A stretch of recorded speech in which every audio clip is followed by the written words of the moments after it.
So now that it has officially been confirmed that Port Vale will be playing Sky Bet League 2 football at next campaign, in today's video I'm going to be building and rebuilding how their squad could look come the start of next season. If you do go on to enjoy, please make sure to drop a like on there for me. If you could try and hit 100 likes on today's video, that'd be massively appreciated. Subscribe if you're new as well. We're on the road to 9,000 subscribers, so please make sure you are subscribed if you haven't already, with that post notification bell on. It's free to do so and it does massively help out. Get your thoughts on as well down in the comment section down below. Let me know down below, Port Vale fans, what are the expectations and aims for next campaign? Are you looking to bounce back straight away and get back into League 1? Or will you just be looking for a season of stability and looking to finish around mid-table and then build on that in the following campaign? We know Darren Moore is going to be around for a long time at Port Vale, as he's contracted with them until the summer of 2029. He signed a long-term deal back in February. It's obviously not been a great season this year for Port Vale. The previous couple of similar videos that I've done like this, such as the Carlisle,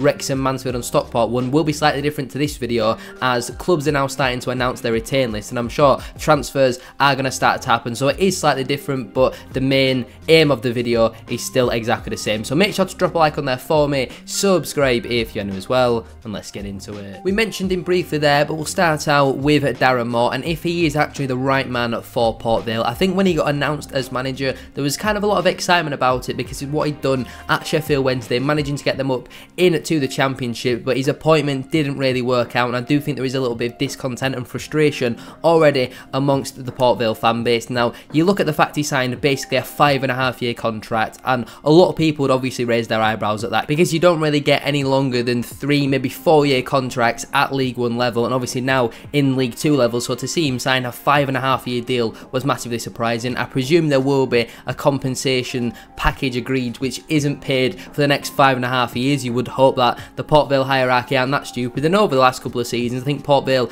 have done very well. Obviously I'm a Bradford City fan, but when they actually got promoted out of League 2 they assembled their squad very well. Now obviously a lot has changed at the football club since then, but in terms of Darren Moore, at the start of the campaign he was obviously with Huddersfield Town and then joined Port Vale later on in the season. So in the Championship with Huddersfield only managed 3 wins in 21 matches, averaging 0.9 points per game with them, but at Port Vale it's even worse. He only averaged 0.59 points per game with them, which is absolutely shocking. Only won 2 out of 17 league matches with them, which is simply not good enough. This season for both clubs he's averaged 0.74 points per game. If we go back to earlier on in his managerial career, at Sheffield Wednesday he averaged 1.78 points per game, which is pretty decent. Look at Doncaster, did a pretty good job there as well for around 18 months or so and got 1.56 points per game. Not 18 months, that's probably more, around 30 months, isn't it? But then you also had West Brom, where he was there for around about a year and averaged 1.71 points per game. So apart from his 2 recent spells, he has been a pretty decent manager. You do look at that Huddersfield job though at the start of the campaign, it did already seem like a poison chalice. I think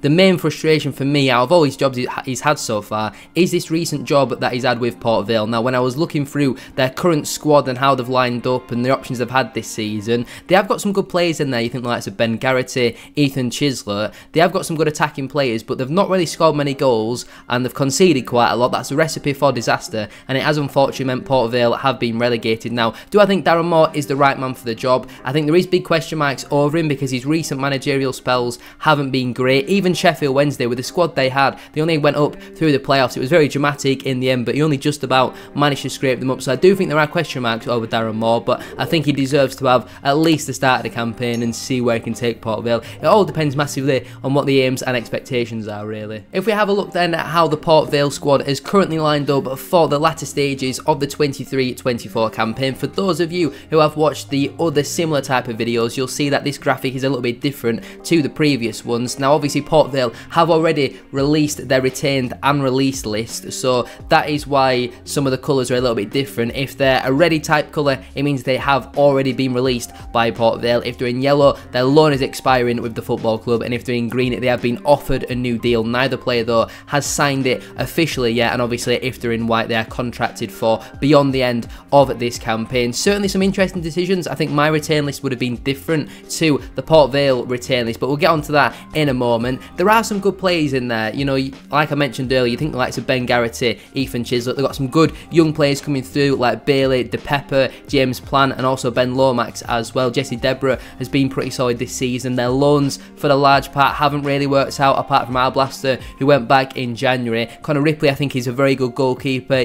Yavakote on his day could be a decent player. I think at League 2 level you certainly get a little bit more out of him, but there's just too many players there who are simply not good enough. If we start out then with Port Vale's 4 loan players that they did have this season. Firstly, Casper Lapata. I do apologise if that is wrong. He signed quite late on in the January transfer window on loan from Barnsley and didn't do too bad, but hasn't played much recently, only managed to 1 appearance in their last 6 matches, and I think defensively, okay, he kept 4 clean sheets in 14 starts, which isn't abysmal. Average 1.1 tackles per game, 3.9 balls recovered per game, and 5.0 clearances per game. He is only 22 years of age. If you could get him back maybe on a permanent deal, I don't think it would be a bad signing, but if you look at the free transfers that are available this summer, I certainly think you could get a lot better than Lapata, so for me personally, I think it is best if you do just kind of forget about him. After that then, we move over to Jensen Weir. Now, he spent the first half of the season on loan at Blackpool, and then again in January joined Port Vale. His end to the season was pretty poor. He didn't particularly impress. He had 27 appearances in League 1 this season, 14 of them being starts. Some of these statistics are taken from his time at Blackpool, but 1 goal and 1 assist. His defensive stats are abysmal, absolutely shocking. 0.3 interceptions per game,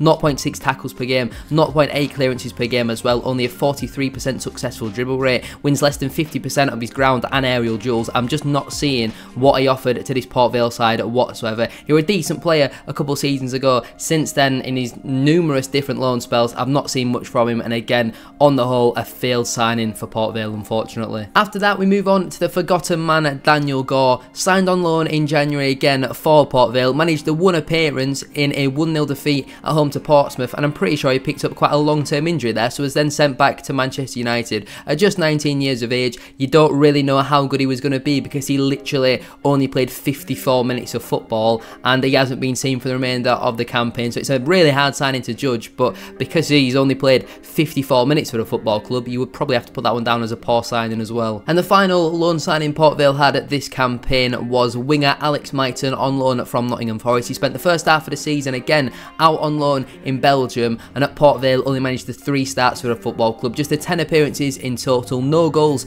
and no assists. Again, another absolutely terrible signing. All 4 of these really have been massive flops. You could argue maybe Casper Lapata was okay, but apart from that, the other 3 have been absolutely terrible, and Alex Myton is one of the picks of the bunch really, just the 3 starts, and his time at Nottingham Forest over the last couple of seasons, his different loan spells that he's had, none of them have been successful, and this one was another fail. And I know he didn't really suit Darren Moore's system, but only managed the 3 starts for the football club, so again, wouldn't be interested in really seeing him back at Port Vale next campaign. Moving on then to the players who have already been released by Port Vale, starting out with backup goalkeeper Jason Luke-Weiler, 35 years of age now, hasn't featured in the league at all this season, did play the 4 AFL Trophy games and statistically did alright there, to be fair. He averaged conceding 1.3 goals per game, he saved a penalty and also had a 64% save rate, which is not too bad, to be fair. He had a 70% pass accuracy as well, kept 1 clean sheet, but I think at 35 years of age,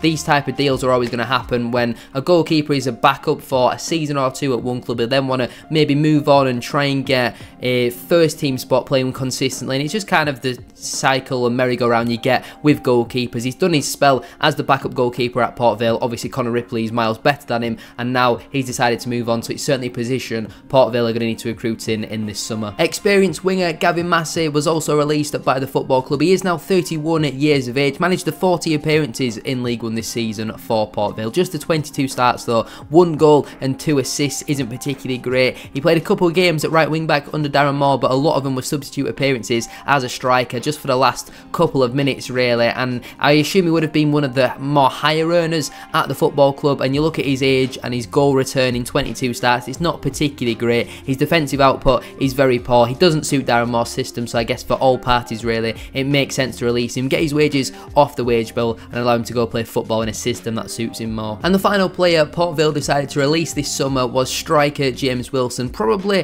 the saddest departure of them all, and one that I would personally disagree with. I know James Wilson has his injury problems, but he's a proven goal scorer, and at League 2 level a very proven goal scorer at that. 28 years of age now, so he is now coming into his prime. We'll get onto the players who they've offered contracts to later on in the video, but for me personally, James Wilson is much better than Uche Ikpeazu, and Wilson's been released and Ikpeazu has been offered a new contract. And just the 21 starts for him this season, 4 goals in there for him, which at League One level is not too bad. Even last season he did alright, got 4 goals and 1 assist. In the League 2 campaign where they got promoted, he managed 12 goals and 3 assists in 41 starts. So for me personally, he's a proven League 1 striker, and you look at the other strikers on the books of the football club, he was certainly the best of them all when he is fit. I think it's a position that Port Vale massively need to recruit in this summer upcoming, because as of right now, their only senior striker at the football club is Ryan Loft and his pony. Let's move on then to the players that Port Vale have decided to offer new contracts to. Now, at the time of recording, neither player has signed a new deal with the football club, but firstly, left back Declan Wynne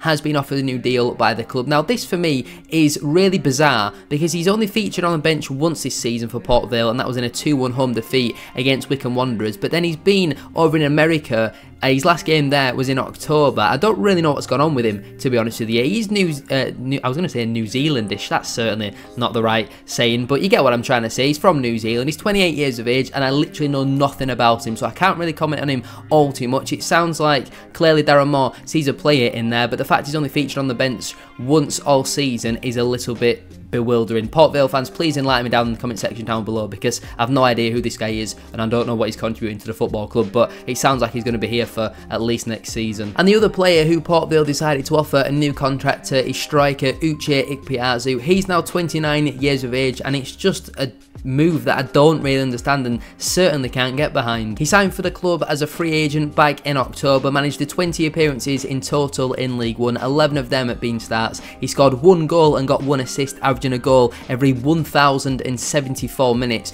with a 3% goal conversion rate. I cannot stress to you how bad that is. He missed 4 big chances as well, and I just don't really understand it. He's never really been a proven goal scorer, and I know some type of strikers can sometimes bring more than goals, but Uche Ikpeazu doesn't bring that for me. I don't think he's much of a hold-up striker. He's obviously a big physical presence, but I don't think he brings others into play. And you know, when you look at some of the clubs that he's had, I don't think he'll be one of the cheaper paid players at the football club, and for me personally, I just don't understand this one. If this was my personal retain list, I wouldn't have given him a new contract, but I don't really understand why he has been given a new deal. I guess kind of if you're a Port Vale fan, you're hoping that he doesn't sign that. So let's move on then to the players who are currently contracted for next season, but I would personally look to move them on. Starting out with youngster Ben Lomax. Now, there is a reason why there's an asterisk next to his name, and that's because I would only let him go out on loan. He's a young player. He needs more game time. He's made 2 appearances in the Football League Trophy this season. I'm pretty sure he did make the 3 appearances in the league as well for the football club just before the turn of the new year. Played 3 games on the bounce on Boxing Day, then the 29th of December, and then also on New Year's Day as well. They actually managed to pick up a 3-0 win at home to Blackpool when he played in that game, but the other 2 games obviously ended in defeat for Port Vale. But for me personally, young player needs game time. He's playing in a position that you've got a few other players already in there for, so it makes sense really for his own development to let him go out on loan and play regular football. Let me know down below, Port Vale fans, what sort of standard you think Ben Lomax is at. Where do you think he'll probably end up out on loan, if he does go out on loan, obviously. The first permanent player who I'd like to see sold in the summer is Dan Jones. 29 years of age, he is contracted with the football club until 2025. Only managed the 11 starts this season for Port Vale. I'm going to assume that's down to injuries. No goals and no assists, and his defensive stats are also pretty poor. Only kept the 3 clean sheets all season, and also only managed 0.9 interceptions per game and 0.8 tackles per game. It's just simply not good enough, really, to be honest with you. He does win 60% of his aerial duels, which is not too bad for a fullback, but if you're playing a back 3, I feel like in a Darren Moore system, your wing-backs need to be able to contribute going forward, and Dan Jones, I just don't really see as that man. He's 29 years of age, and for me personally, I think he could get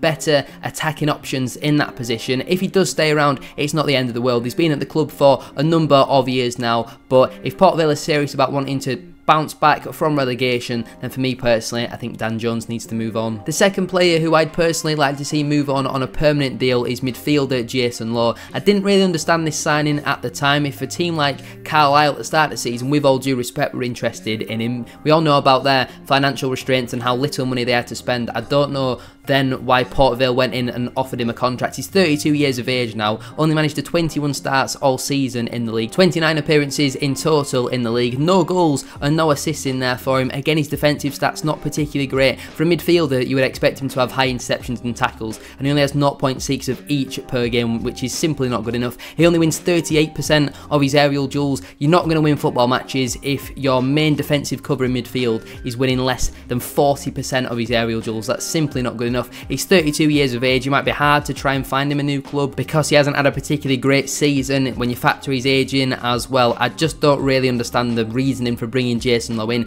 He's not an awful option to have at League 2 level, but I think again Port Vale need to go a little bit younger with their squad, and for me personally, I think they can get much better value for money than Jason Lowe, so I'd like to see him move on permanently this summer. Exciting young winger James Plant is another man who I'd like to see leave the football club on loan. Again, in a very similar position to Ben Lomax, just needs to go out on loan and get some regular first team football. Has played a handful of games this season in the league, to be fair, and not done too bad for Port Vale. 17 starts for him, but you look at no goals and no assists. He's clearly playing at a level which at this moment in time is too challenging for him, and he needs to be playing regular football. I think a National League loan move, maybe just until January, but he is here on quite a long-term contract, so Port Vale clearly see him here for the future. I think a loan move next season makes sense really for all parties. He plays in a position which Darren Moore doesn't traditionally play with his 3-5-2, so for me personally, it makes sense for James Plant to go out on loan for the remainder of next campaign. His defensive stats are not awful, but again, there's certainly room for improvement. When you look at no goals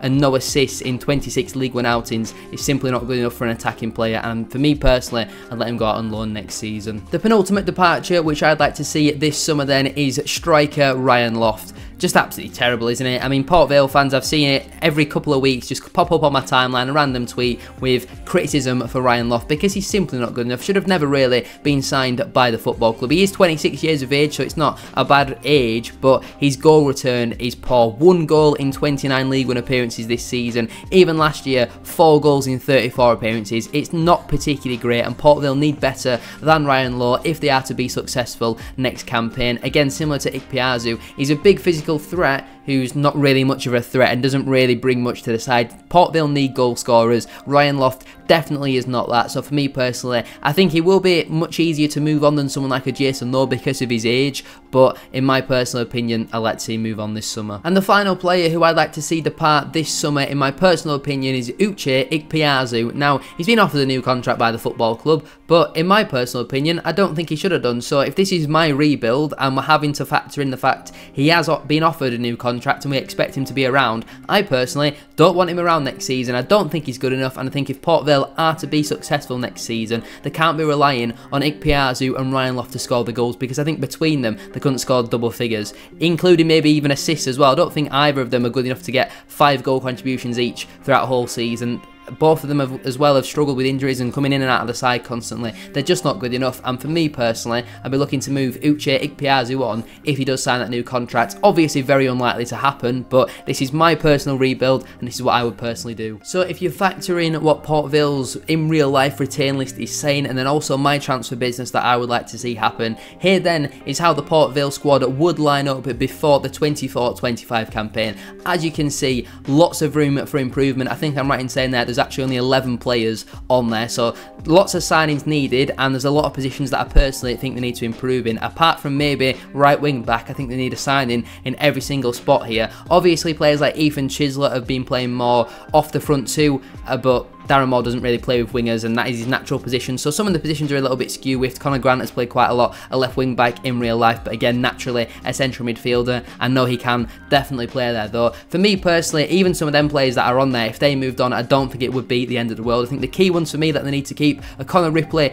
Ben Garrity, Ethan Chislett, Connor Grant, and then probably the 2 right wing backs as well. Obviously, just to confirm, the players who are out on loan, in my personal opinion, will be Ben Lomax and James Plant, and the players who I have decided to sell are Dan Jones, Jason Lowe, Ryan Loft, and Uche Ikpeazu. Now then, let's get into the most exciting part of the video, my transfer signing suggestions. We have 30 different potential transfer targets that Port Vale could go after this summer. They're all as realistic as possible. There's different types of options. You've got young players available on free transfers, maybe more experienced players available on free transfers. Some players have been offered new contracts by their football clubs, but could Port Vale try and poach them? Then we've got the odd couple of players as well who are contracted with their club for next campaign, so would require a fee for them. But let's waste no further time and let's get into these 30 different potential transfer targets Port Vale could sign this summer. Starting out with the goalkeeper department then. Now for me personally, Connor Ripley is more than good enough to be a number one, but I have gone with Alexis Andre Jr. at Woking. He has already been released by them. Rob Layton at Wrexham AFC, again he has already been released by them. And Harrison Mail at Dorking Wanderers, I don't think he was actually released by the football club. It sounds more like he's turned down a new contract there because he's far too good to be playing in the National League South. An outstanding goalkeeper, and will probably be fair to start with him. I think if you want in real competition for Connor Ripley, Harrison Mail is the man. I think he's ready for that step up into League 2. He's been arguably one of the best goalkeepers in the National League last season, and his height is a little bit of a problem. I think for some people he's a completely different type of goalkeeper to Connor Ripley. Very good with his feet, very good in 1v1 situations, a good penalty saver as well, and available on a free transfer. I think would be a real smart pickup for Port Vale. Rob Layton is the complete opposite end of the spectrum. I think he's 37 or 38 years of age. Obviously he's been the backup at Wrexham for a number of years now, and they have decided to, today I think it was, release him, and he might now want to go out and play regular first team football. But for me personally, if he's available on a free transfer, I don't think he's a bad goalkeeper at League 2 level, but as more as an experienced backup to have, I don't think he would be a bad signing whatsoever. And finally, Alexis Andre Jr. I think for me personally, probably the player who I would be suggesting the least in my personal opinion. I think he would be option 3 for me, but again, as a backup, bit of a younger player who you could develop into someone a little bit better, I don't think he would be a bad signing for Port Vale. So in my personal opinion, Harrison Mail number 1, Rob Layton at number 2, and Alexis Andre Jr. as your third choice. So let's move on then to my right-sided central defender suggestions. Now obviously we have a right centre-back, a central centre-back, and a left centre-back suggestion. We have 3 different players for all 3 of them categories. A right centre-back for me personally is maybe someone who's obviously right-footed, but then also a little bit more mobile as well. A central centre-back who's maybe got a little bit less mobility, maybe a bit more experience, and obviously either-footed. And a left centre-back is obviously left-footed, and again a little bit more agile and can certainly play on that left side. So starting out with the right centre-backs then, I have George Ray, who has been released by Barrow AFC, Don Bernard, who has been released by relegated Forest Green Rovers, and also Lewis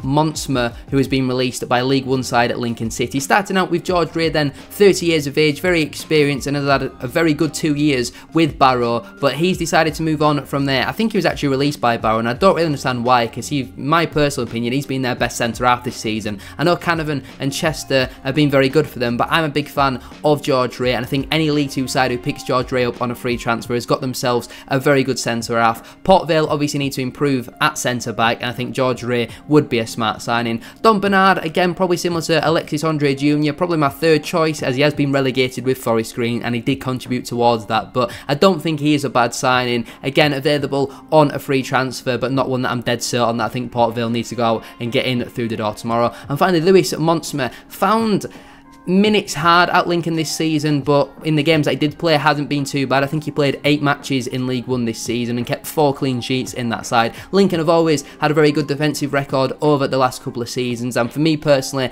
a player who's got that League 1 experience, he might want to be playing regular football now. I think he might need to make that drop down into League 2. Port Vale, obviously not too far away from Lincoln in terms of geography, and I think on a free transfer would be a pretty smart signing for Port Vale. Moving on then to my central defender suggestions. These 3 are certainly a lot more experienced than all the other players who have suggested at centre-back. Starting out firstly then with Paul Huntington, who has been released by Carlisle United. Ryan Bennett is in a similar situation, as he has been released by League 1 side Cambridge United. And finally, Ben Tozer, who has been released by now at League 1 side Wrexham AFC. Starting out with Paul Huntington, again, kind of lacks that pace a little bit, very experienced. I think he's in his late 30s now, but on a free transfer on a 1-year deal, didn't do too bad this season in League 1 and was very good 2 seasons ago in League 2 with Carlisle. And for me personally, on a free transfer, wouldn't be a bad backup for some competition for Nathan Smith. You've also got Ryan Bennett at Cambridge, again very similar to Paul Huntington, very experienced, doesn't maybe have the legs that you need, and that's why you play him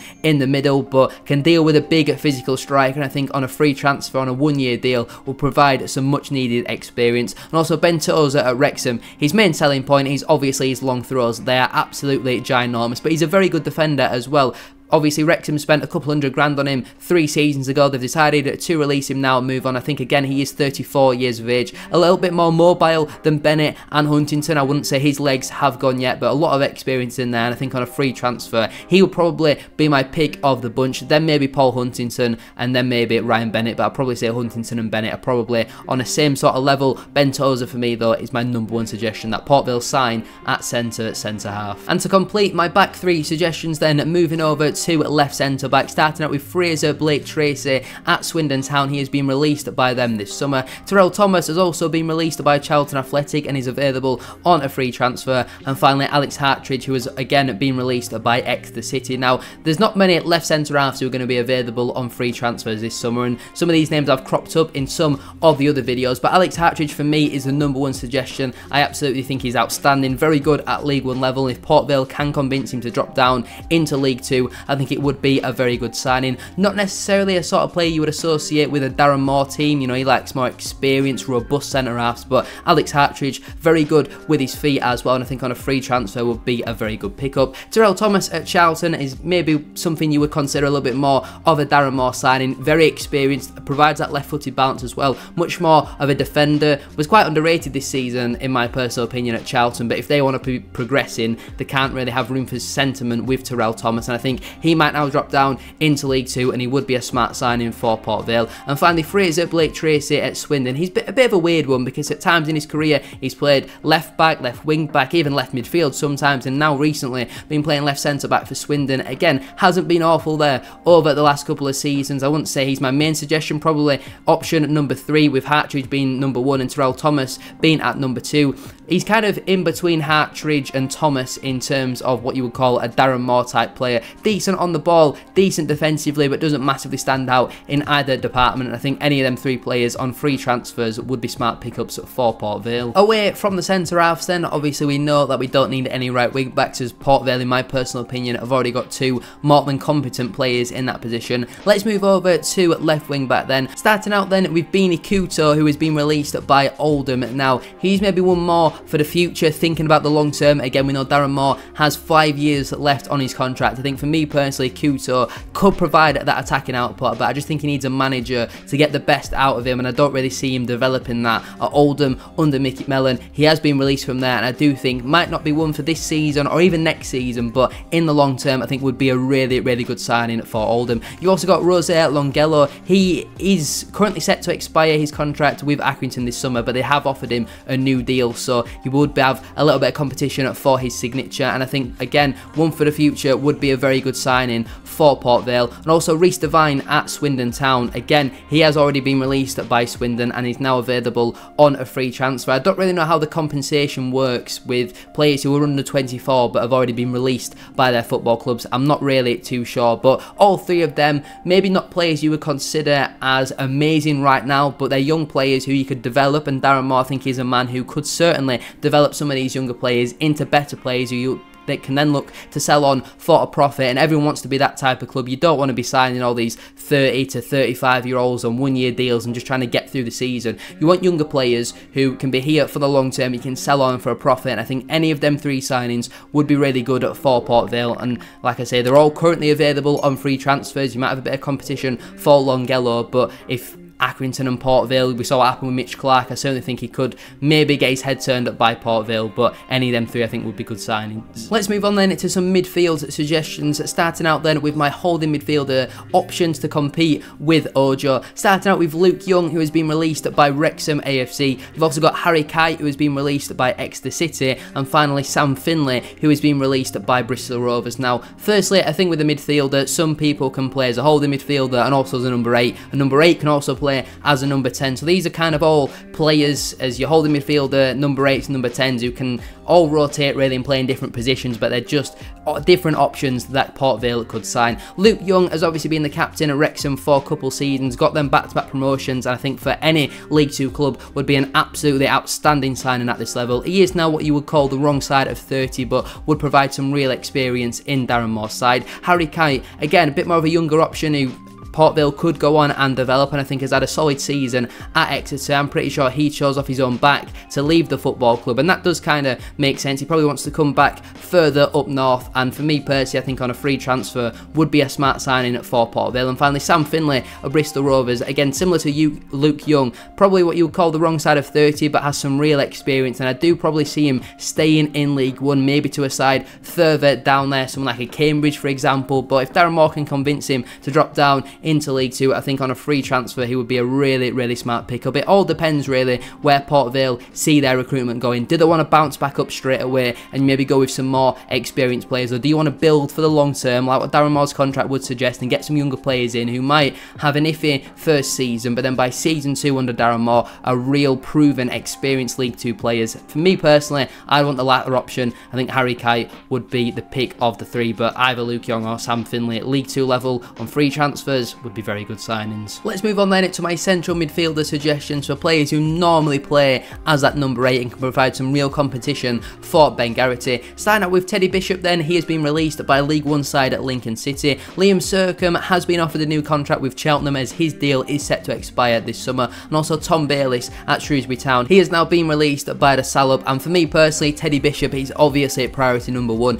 Will it be hard to convince him to drop down into League 2? Probably, but again, Lincoln isn't a million miles away from Port Vale. You look at Liam Sercombe, I do expect him to probably sign on for another year at Cheltenham, but if he wants maybe a little bit more ambition, I certainly see Port Vale finishing higher up in the table next season than Cheltenham Town. Bit of competition there with Darryl Clark to try and get his signature, but goal scoring midfielder and would be a really good signing, but again provides that experience rather than a younger player who he can develop, such as Tom Bayliss, who's had a bit of a down season this year with Shrewsbury, has never really been able to play consistently and have an output consistently at Shrewsbury, and maybe now needs to drop down into League 2 to get that. But I think on a free transfer would be a really smart pickup for Port Vale if they are planning on building for the future. Like I say, it massively depends what type of route Port Vale actually want to go down in terms of their recruitment, but I really hope for their sake they go down the younger sort of route like a Tom Bayliss, where every player might have a down season this year or just a season of learning, but then it's next season, the following season,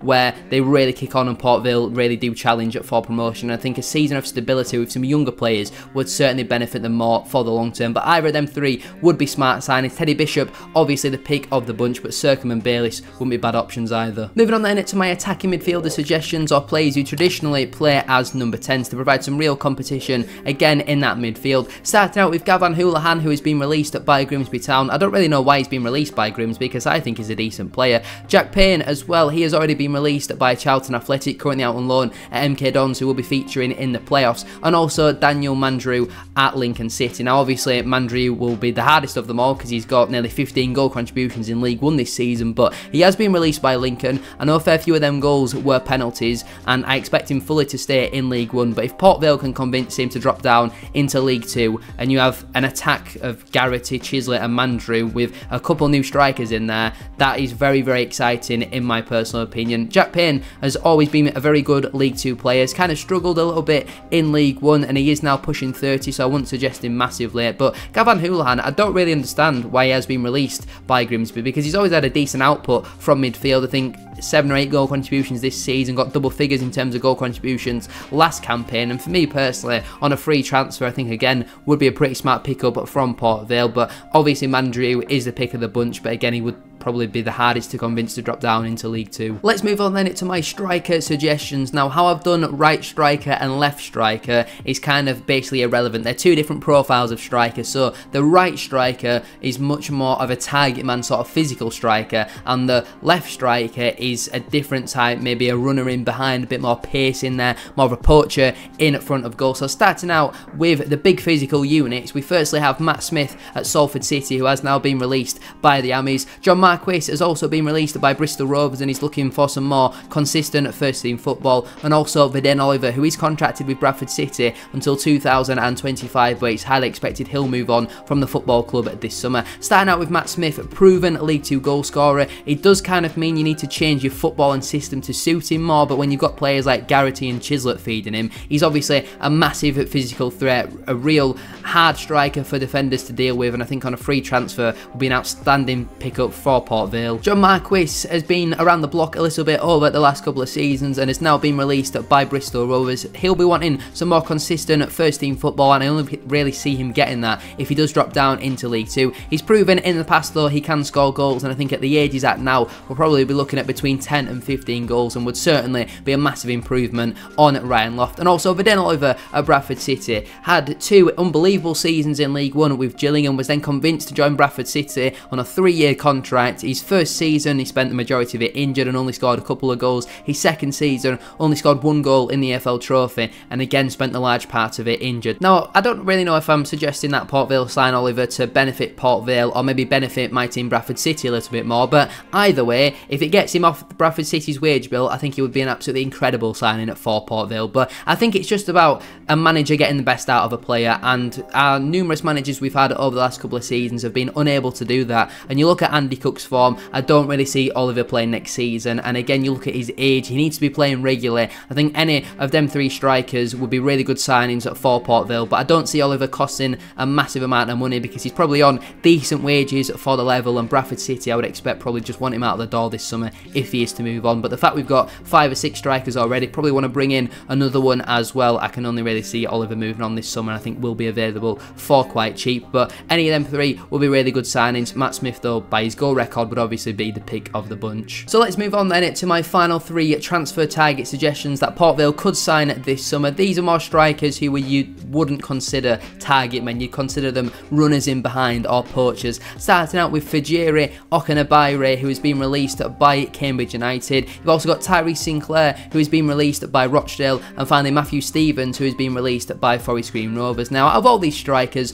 none of them are really massively proven goal scorers, apart from maybe Matt Smith, but again, you've got to massively change your style of play to suit him. Okenabaire, I don't really know how you pronounce his name, so I'm just going to go through all of them and hope one of them is correct. Has struggled over the last couple of seasons in League 1, so I think dropping down into League 2 is probably the right thing for him to do to try and get his career back on track. And I think because of how poor his goal return has been over the last couple of seasons, his wages will be pretty cheap as well, and I think on a free transfer would be a decent signing. Tyrese Sinclair has always been one of them players who looks like they've got loads of potential but have never really shown it. I think a manager like Darren Moore will be able to get the best out of him, and again available on a free transfer. A young player Darren Moore could look to develop for the future, and I think would be a smart signing. But my pick of the bunch out of these 3 is Matthew Stevens at Forest Green Rovers. Has had the odd big injury over the last couple of seasons which has massively hindered his career, but when he's been in the peak of his powers he's hit 20-25 goals at this level. Being released by Forest Green as obviously they've dropped down into the National League. Hasn't played